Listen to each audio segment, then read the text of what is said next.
కడపలో నడిబొడ్డున దారుణం. కన్న తల్లి కుమార్తెను ఓ వ్యక్తి కిరాతకంగా చంపేశాడు. దండోరా కాలనీలో జరిగిన ఈ ఘటన తీవ్ర కలకలం రేపింది.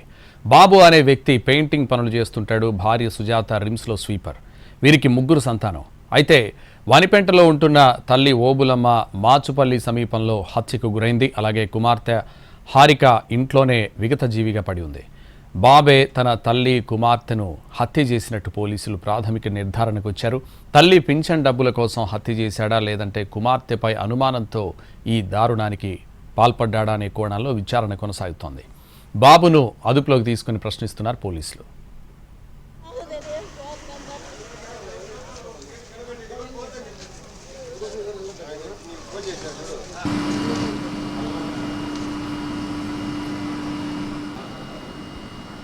గడపలో నడిబొడ్డున దారుణం.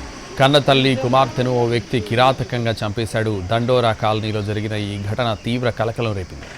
బాబు అనే వ్యక్తి పెయింటింగ్ పనులు చేస్తుంటాడు. భార్య సుజాత రిమ్స్లో స్వీపర్. వీరికి ముగ్గురు సంతానం. అయితే వానిపెంటలో ఉంటున్న తల్లి ఓబులమ్మ మాచుపల్లి సమీపంలో హత్యకు గురైంది. అలాగే కుమార్తె హారిక ఇంట్లోనే విగతజీవిగా పడి ఉంది. బాబే తన తల్లి కుమార్తెను హత్య చేసినట్లు పోలీసులు ప్రాథమిక నిర్ధారణకు వచ్చారు. తల్లి పింఛన్ డబ్బుల కోసం హత్య చేశాడా లేదంటే కుమార్తెపై అనుమానంతో ఈ దారుణానికి పాల్పడ్డాడా అనే కోణాల్లో విచారణ కొనసాగుతోంది. బాబును అదుపులోకి తీసుకుని ప్రశ్నిస్తున్నారు పోలీసులు.